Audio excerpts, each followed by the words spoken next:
আমাদের সকলের কম বেশি একটি মিষ্টি অনুভূতির ঋতু, যেটি আমরা সকলেই পছন্দ করি ভিন্ন এক আঙ্গিকে। আর সেই শীতের স্নিগ্ধ সকালে গরম গরম খিচুড়ি দিয়ে আপনাদের সবাইকে আমন্ত্রণ করছি আমার নতুন একটি ব্লগে, সাবিয়া শারমিন ব্লগ চ্যানেলে। কাছে ও দূরে যে যেখান থেকে আমার ভিডিওটি দেখছেন, আশা করি সকলে ভালো আছেন। আলহামদুলিল্লাহ, আমি আমার পরিবার খুব ভালো আছি।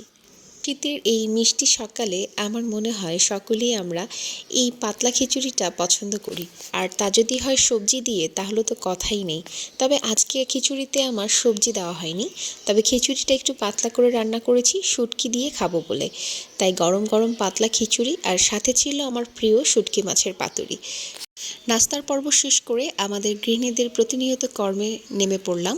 প্রথমে এই ডিমগুলোতে আমি একটু ভিম লিকুইড দিয়ে ভিজিয়ে রাখবো, যাতে করে ময়লাগুলো একটু নরম হয়ে যায়। এতে করে একটু ঘষা দিলেই ময়লাগুলো খুব সহজে উঠে যায়। আজকে মোটামুটি আমার একটা ব্যস্তময় দিন কাটবে। এর কারণ হচ্ছে আম্মু যেহেতু বাড়ি থেকে এসেছে, তাই আম্মু আসলেই আমাদের একটু ভালো মন্দ খাওয়ার চাপটা বেশি থাকে। তাই আজকে আমাদের বরিশালের ঐতিহ্যবাহী চালের আটার রুটি এবং হাঁসের মাংসর একটা আয়োজন করা হবে। আর এর সাথে সাথে রাতে আমাদের একটা বিয়ের প্রোগ্রাম আছে, তাই আমার উপরে আজকে একটা বেশ ধকল যাবে। আমার মা আমার বাসায় আসলে কেমন জানি একটা অলসতা চলে আসে।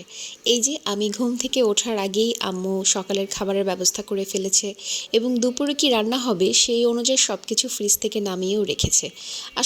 আগের দিন এই হাঁসগুলো আম্মু কেটে কুটে একেবারে ক্লিন করে রেখে দিয়েছিল ফ্রিজে। আমার মা সবসময় চেষ্টা করে আমাকে কিভাবে কাজ করে এগিয়ে দেওয়া যায়।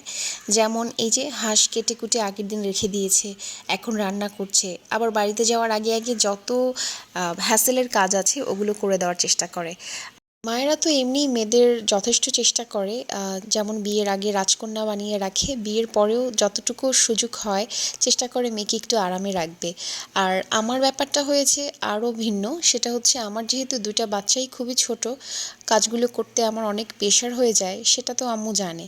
যার জন্য যখন আসে তখন আমাকে খুবই যথেষ্ট চেষ্টা করে কিচেনে যেন আমার যেতে না হয়। তবে এটাও আমি অস্বীকার করতে পারবো না, এই কাজটা যে শুধু আমার মা করে সেটা কিন্তু না। আমার শাশুড়িও কিছু কিছু জায়গায় তো আমার মায়ের থেকেও বেশি আমাকে হেল্প করে থাকে। যখন ঢাকায় থাকতো আর আমার বাচ্চারা তখন খুবই ছোট ছিল, আম্মু তো কিছুদিন থেকে বাড়িতে চলে যেত, এরপরে পুরো টাইমটাই আমার শাশুড়ি আমাকে হেল্প করতো।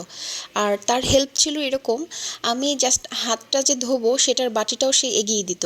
রান্নাবান্না কমপ্লিট করে আমাকে সুন্দর মতো ভাতটা একদম গুছিয়ে বেড়ে দিয়ে তারপরে সে আমাকে খাইয়ে এরপরে সে তার বাসায় যেত। এমন শাশুড়ি পাওয়া সত্যি ভাগ্যের ব্যাপার। আমার এই ভিডিওটা কখনো যদি আমার শাশুড়ি দেখে থাকেন, আশা করব সে বোঝার চেষ্টা করবেন তার এই ভালোবাসার প্রতিদানে যে কতটা আমি কৃতজ্ঞতা প্রকাশ করছি, সেটা নিশ্চয়ই বলার অপেক্ষা রাখে না। যাই হোক, এখন আমরা ভিডিওতে চলে আসি।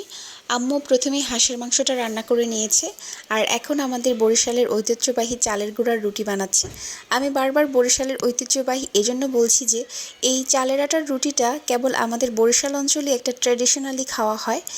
যেমন বাড়িতে কোনো নতুন অতিথি আসলে তাকে আপ্যায়ন করার ক্ষেত্রে এই চালের আটার রুটিটাকে অন্যতম খাবার হিসেবে গণ্য করা হয়। এতক্ষণ ধরে যারা আমার ভিডিওর সাথে ছিলেন বা এখনই জয়েন হলেন, প্রত্যেককে অসংখ্য ধন্যবাদ।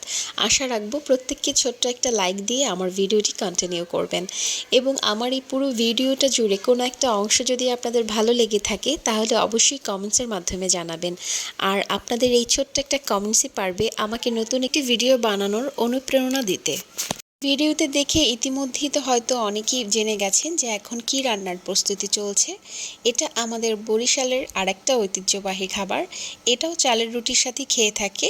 এটা হচ্ছে চিংড়ি মাছের সাথে নারকেল দিয়ে একটা বিশেষ ঝোল রান্না করা হয়, আর এই ঝোলটা আমার আম্মুর ভীষণ পছন্দ।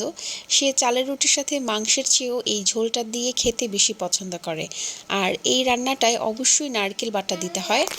অনেকের কাছে মনে হতে পারে চিংড়ি মাছের মধ্যে কেউ তেজপাতা বা দারচিনি, এলাচ এগুলো দেয় কিনা।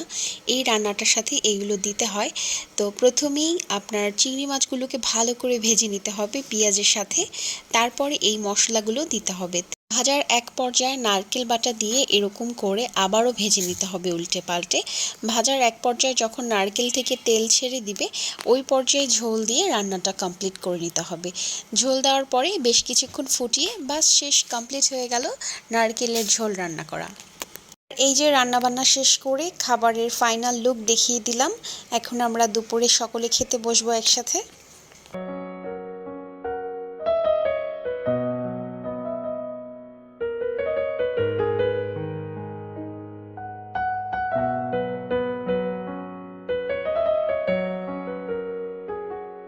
আলহামদুলিল্লাহ অনেক মজার। আপনাদের সাথে যদি শেয়ার করতে পারতাম তাহলে আরও ভালো লাগতো। শীতের দিনে হাঁসের মাংস চালের রুটি দিয়ে খেতে কেমন লাগে এই স্বাদটা কম বেশি আমাদের সকলেরই চেনা। আর তার উপরে মায়ের হাতের রান্না, এটার আর কোনো কথা হবে না। আমি খাবারটা এনজয় করছি। আর এই যে এখন যে নারকেলের ঝোলটা, ওটার সাথে একটু রুটিটা ডিপ করে খেয়ে নিচ্ছি।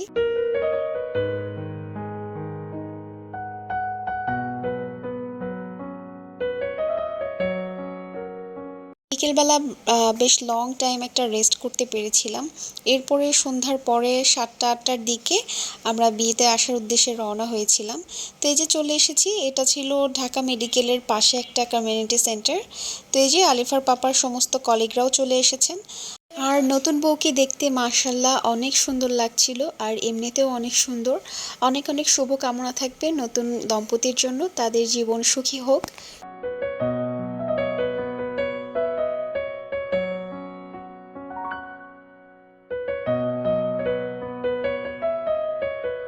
আর এই যে আমার দুই রাজকন্যা দাঁড় করিয়েছিলাম একটু ছবি তুলবো বলে। এক রাজকন্যা একেবারে সোজা হয়ে দাঁড়িয়ে আছে, ছবিই তুলবে না, আর একজন খুব পোজ দিয়ে যাচ্ছে।